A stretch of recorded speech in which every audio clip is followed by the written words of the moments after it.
I can't take any more BS. A recent interview of General Stanley McChrystal by Mr. Harbaugh on the Midas Touch YouTube channel set me off. That channel was started by 3 Democrats who are against Donald Trump and Republicans. They feigned a pseudo-intellectual discussion about violent extremists, focusing primarily on the Oath Keepers and militia groups. First, let me say that I do not endorse violence as a solution to fix our corrupt government. Violence only makes the government stronger. Besides, these groups don't seem to have an effective or coherent strategy that can fix the system. Plus, they are heavily infiltrated by the FBI and their cadre of informants. Neither McChrystal nor Harbaugh seem to understand that the deliberate undermining of constitutional restraints created the discord that generates extremist groups. In other words, government tyrants who violate their oath to support the Constitution drive people to join such movements, hence the name Oath Keepers. People know the government is out of control. They know the country is on the path to self-destruction. They believe the election was rigged, and most people know that war is a money-making racket. Despite this, McChrystal built his career on supporting the military-industrial complex, and it continues to feed him a generous retirement pension. McChrystal, have you no shame? At least General Smedley Butler had the decency to call war a racket. And at least Pat Tillman called the war in Afghanistan illegal. Is that why he was shot in the head 3 times, allegedly by friendly fire, in an undeclared war? When Mark Twain complained about the murderous rampage of the U.S. Army in the Philippines, he was maligned as a traitor. Twain said his critics were victims of monarchical patriotism, the dangerous belief that the king can do no wrong. I'm sure Hitler's followers felt the same way. Let's be honest. The U.S. government does horrific wrongs on a daily basis, both to its own citizens and to citizens of other countries. In fact, there is no crime it hasn't committed, and no weapon it hasn't used against innocent civilians. And they do it with impunity.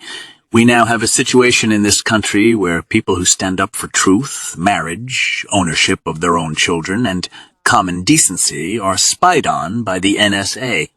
They are labeled terrorists by the Biden criminal cartel, mocked by the controlled media, called deplorables by Super Harridan Hillary Clinton, and they are called racists, bigots, homophobes, and every name in the book if they support national borders. Their voices are censored, shadow banned, or completely suppressed by the tech giants and fake fact-checkers on orders from the FBI. I say this to Mr. Harbaugh and General McChrystal. If peaceful resistance is extremism, then I'm all for it.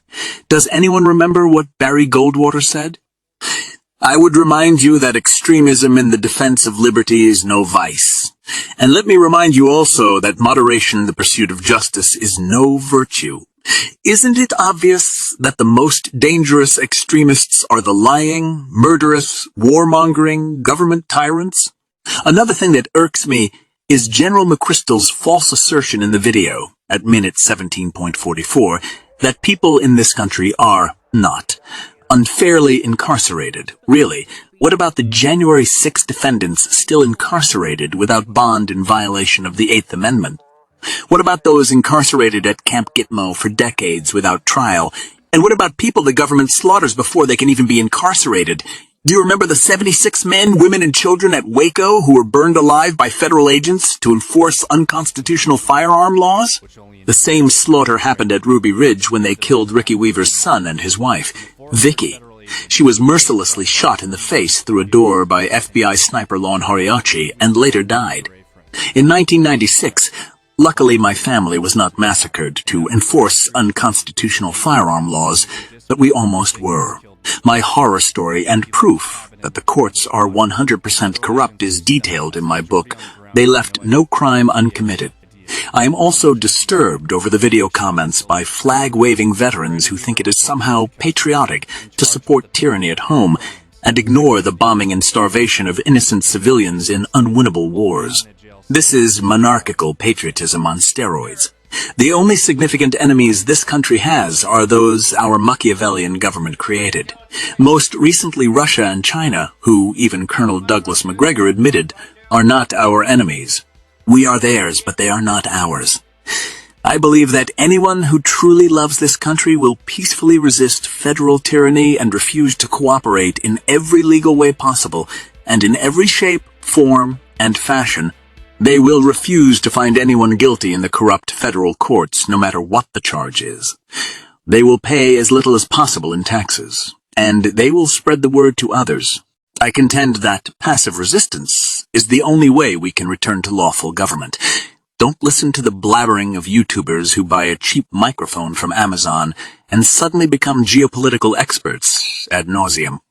Even worse is the repetitive jabbering by the mainstream media claiming that the government protects our non-existent democracy and our stolen freedoms. I can't take any more of their nonsense.